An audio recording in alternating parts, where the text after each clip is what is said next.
జై కాశీ. చాలా విశేషమైనటువంటి రహస్యమైనటువంటి దర్శనం, పాతాళంలో ఉండేటువంటి పితామహేశ్వర దర్శనం. అది సంవత్సరానికి 3 సార్లు మాత్రమే ఓపెన్ చేస్తారు. ఈరోజు రాఖీ పౌర్ణమి సందర్భంగా ఓపెన్ అయిందని చెప్పాలి. 4 గంటలు మాత్రమే దివ్య దర్శనం. ఇప్పుడు వచ్చేసి మనం విశ్వనాథ మందిరం ఏదైతే ఉందో కారిడారు, శ్రీ కాశీ విశ్వనాథ ధామ్ దర్శనం చేసుకోవచ్చు. విశ్వనాథుడిని లైవ్లో మీకు ఇక్కడ స్క్రీన్ మీద చూడవచ్చు. పక్కనే మనకి మణికర్ణికా ద్వారం అని చెప్పేసి ఈ ద్వారం గుండా మనకు లోపలికి వెళ్ళిపోయామంటే శీతలామాత మందిరం అడిగారంటే శీతలామాత గల్లీ, శీతలామాత మందిరం, దివ్యమైనటువంటి అమ్మవారి యొక్క దర్శనం జరుగుతుంది ఈరోజు.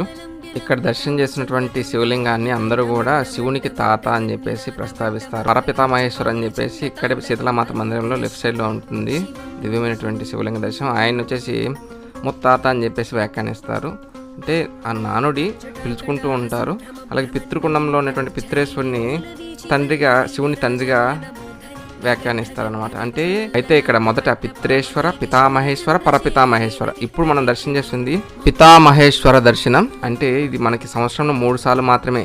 రాఖీ పండుగ నాడు సాయంత్రం 5 గంటల నుంచి రాత్రి 12 గంటల వరకు, అలాగే శివరాత్రి రోజు ఉదయం 5 గంటల నుంచి మరుసటి రోజు ఉదయం 5 గంటల వరకు ఓపెన్లో ఉంటుంది. అలాగే జనవరి నెలలో మనకి శుక్లపక్షంలో ఒకానొక తిథి నాడు అన్నకూటని జరుగుతుంది.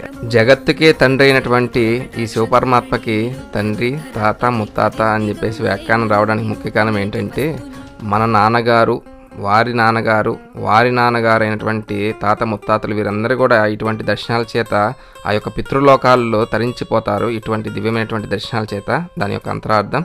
ఇప్పుడు ఈ శివలింగ దర్శనం ఎవరైతే చేస్తున్నారో వారి యొక్క తాతల యొక్క విధానంలో ఎవరైతే పితృలోకంలో ఉన్నారో వాళ్ళందరూ కూడా తరించిపోతారని అర్థం. జై కాశీ. ఇది మణికర్ణిక ఘాటు పైన మణికర్ణికేశ్వర దర్శనం చేసుకున్న తర్వాత పక్కన లెఫ్ట్ సైడ్లోనే మనకి శీతలామాత మందిరం ఉంటుంది. అక్కడ ఉన్నటువంటి పితామహేశ్వర దర్శనం. ఇటువంటి దివ్య దర్శనము మీరు దర్శించి ఇతరులని దర్శింపజేయండి. మనకి కాశీలో పితృకుండం దగ్గర పిత్రేశ్వరుడు, అలాగే శీతలామాత మందిరంలో పితామహేశ్వర, పరపితామహేశ్వర 3 దివ్యమైనటువంటి స్వరూపాలతో మనకి దర్శనాలు ఉన్నాయి. మన ఛానల్ కాశీ శివస్వరూపానంద అనేటువంటి ఛానల్లో ప్రతిదీ